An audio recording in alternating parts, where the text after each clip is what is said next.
디도서 1장 1절에서 9절까지 우리 한 목소리로 함께 봉독합니다.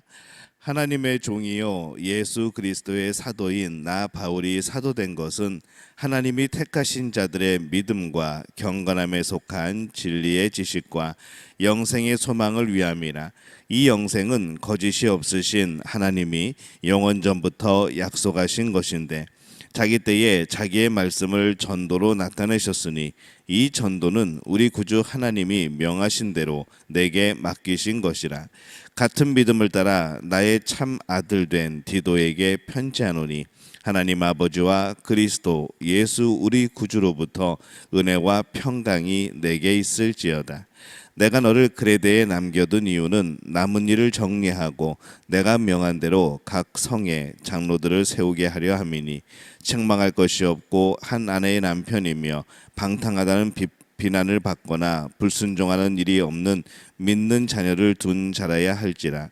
감독은 하나님의 청지기로서 책망할 것이 없고 제 고집대로 하지 아니하며 급히 분내지 아니하며 술을 즐기지 아니하며 구타하지 아니하며 더러운 이득을 탐하지 아니하며 오직 나그네를 대접하며 선행을 좋아하며 신중하며 의로우며 거룩하며 절제하며 믿은 말씀의 가르침을 그대로 지켜야 하리니 이는 등이 바른 교훈으로 권면하고 거슬러 말하는 자들을 책망하게 하려 함이라. 아멘. 할렐루야. 하나님의 은혜가 오늘 새벽에 하루의 첫 시간을 주 앞에 드리는 우리 믿음의 가족들에게 함께 하시기를 예수님의 이름으로 축원합니다. 오늘부터 디도서 말씀을 함께 나눕니다.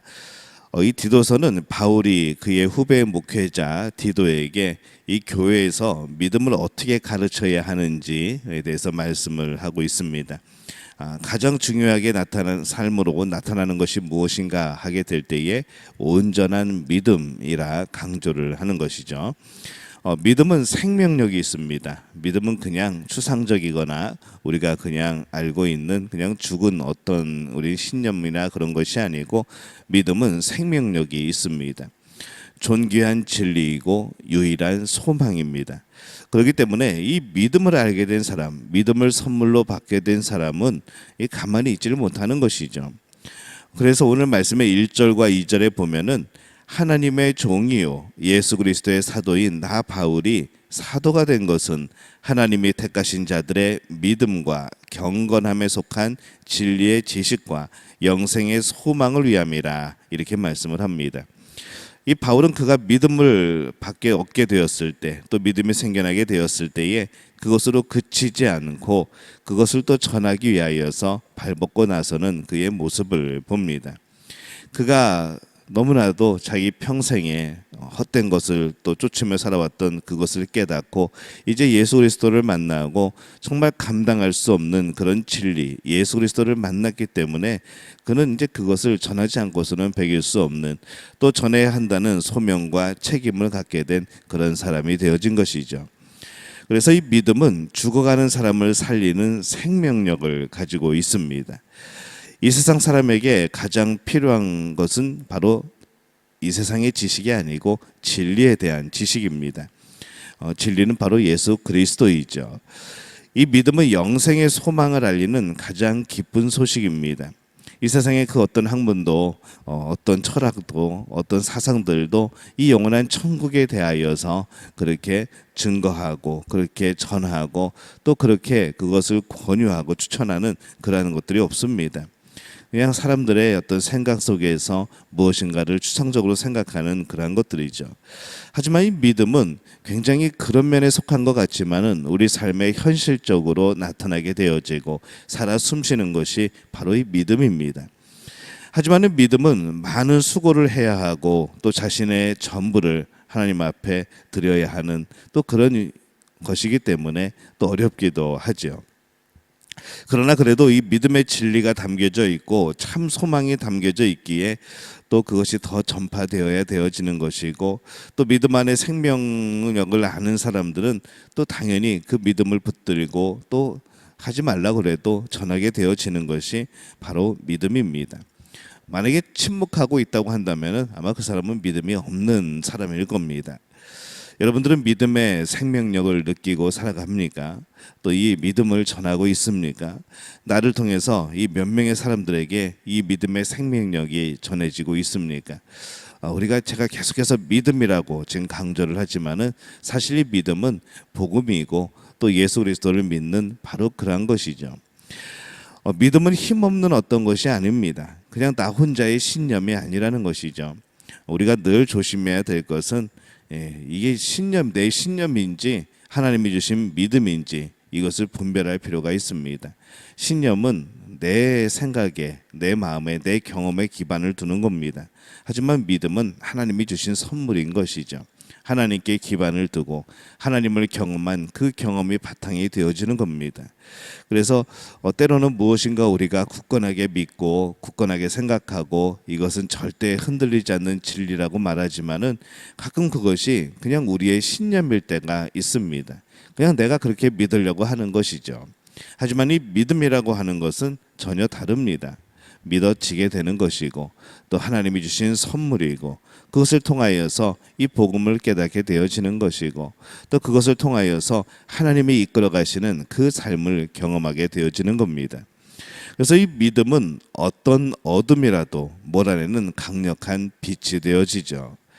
믿음이 비치면 어둠이 물러갑니다. 어둠이 물러나가지 않았다면 아직도 믿음으로 비추지 않은 겁니다. 왜냐하면 이 믿음은 나에게서 근거한 것이 아니라 하나님이 주시는 것이기 때문에 능력이 있는 겁니다. 그렇다고 한다면 과연 나는 믿는 사람인가 질문해 볼 수 있는 것이죠. 정말 그렇다면 그 믿음 때문에 내 안에 있던 어둠들이 물러나는 겁니다. 어둠이 물러난 만큼이 나의 믿음이 되어지는 것이죠.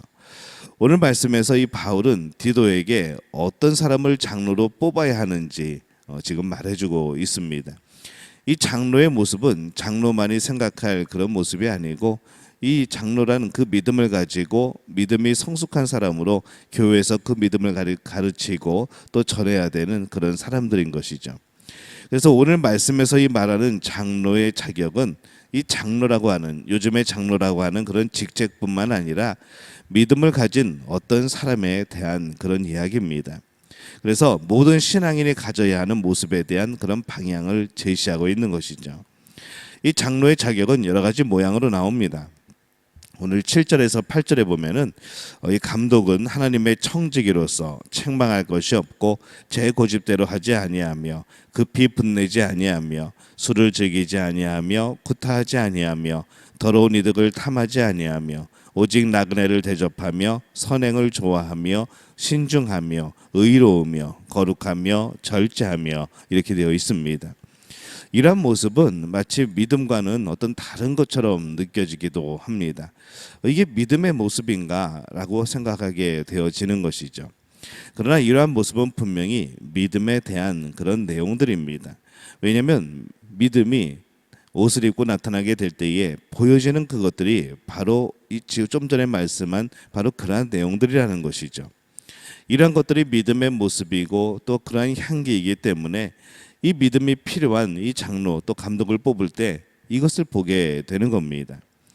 그래서 이러한 말씀 내 내용들이 그냥 성경 안에서만 끝나는 것이 아니고 우리 각 그런 이제 교단들의 헌법 속에서도 이것이 묻어나오고 우리 기독교에 대한 성결교회 우리 헌법 안에서도 우리가 어떤 직분을 말하게 될 때에 그에 어떤 조건과 어떤 자격이 있어야 되는가 그렇게 말씀을 할 때에 바로 이 말씀들을 적용하고 또 인용하게 되는 것이죠. 이러한 것이 믿음과 전혀 상관이 없는 것이라고 한다면은 우리가 어떤 직분을 뽑을 때 뭐 이런 것은 필요하지 않게 되는 것이죠. 근데 이러한 것들이 나타나지 않는 그 삶이 과연 믿음의 삶인가 하는 것은 우리가 증명해낼 방법이 없는 겁니다.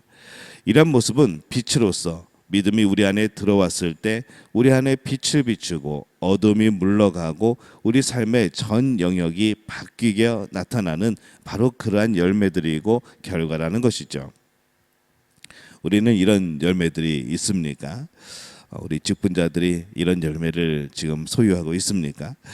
믿음이 내 삶의 전 영역을 과연 비추고 있는가? 아니면 나의 삶의 일부분만 이 복음으로 인한 이 믿음으로 인한 그런 삶이 되어지고 있는가? 우리가 내가 얼마나 바뀌었는가? 뭐 그런 면에 있어서 우리가 이 성격을 탓하지 않았으면 좋겠습니다. 뭐 분내고 뭐 그런 것이 어떻게 성격 탓이겠습니까? 이제 불신앙 탓이 되어질 수도 있는 것이죠. 믿음을 가졌으면은 이 믿음에 합당한 그런 열매들이 나타나는 겁니다. 그러한 믿음의 그런 빛이 악한 어둠을 몰아내야 되는 것이죠. 우리에게 믿음이 진정한 빛이 되어지고 있습니까? 또 그 믿음은 우리에게 빛이 되어야 합니다. 나의 길을 비추고 어둠을 몰아내는 빛. 믿음을 뒤로 밀쳐놓거나 뭐 숨겨놓거나 믿음은 그런 것이 아니라는 것이죠. 믿음은 나를 비추고 내 밖을 비추고 내 안을 비추는 겁니다. 그래서 나의 삶 속에 내 안에 벌어지는 많은 생각 속에서 믿음의 생각들이 이어지고 또 우리 외부의 삶의 모습에서도 이 믿음으로 인한 열매들이 맺혀지고 보여지게 되어지는 것. 우리는 그래서 그냥 마음으로 잘 믿으면 되지 뭐 꼭 그 사람의 어떤 성품이나 그 사람의 성격이나 그 사람의 행동 패턴이 뭐 그게 고려될 만한 또 그것을 그게 볼 만한 그런 기준이 되어지는가라고 말을 하지만은 이 믿음은 우리의 안과 밖을 다 변화시키는 겁니다. 우리의 마음도 당연히 변화시키는 것이고 그 마음이 변함으로 나타나는 우리의 삶의 모습들도 바뀌고 변화되게 되어지는 것이죠. 그래서 믿음이 나의 모든 것을 비추게 될 때에 우리는 당연하게 우리의 안과 우리의 밖의 모습 속에서 우리는 그 어둠이 물러가게 되는 겁니다. 그래서 우리가 찬란한 믿음, 영광스러운 믿음을 가져야 되는 것이죠. 믿음은 또 다른 말로 하면 빛입니다. 그 믿음이 내 안에서도 빛이 되어야 되고 내 삶의 밖에서도 빛이 되어야 되는 것이죠. 여러분들은 과연 빛된 삶을 살아가고 있습니까? 굳건한 믿음을 가지고 계십니까? 그 믿음이 혹시 신념은 아닌지 또 나만의 그런 철학이나 그런 경험은 아닌지 오늘 돌이켜보는 귀한 시간이 되었으면 좋겠습니다. 그것이 하나님이 주신 것이고 하나님을 경험한 것이고 하나님을 기반에 둔 그러한 믿음과 그런 생각이라고 한다면 오늘 그것은 빛이 되어지고 우리 안에 또 우리의 삶의 밖에 많은 부분들을 비치고 어둠을 몰아내는 놀라운 역사들이 일어나게 될 줄로 믿습니다. 오늘 이 믿음을 소유한 우리 믿음의 가족들이 되어지시기를 예수님의 이름으로 축원합니다.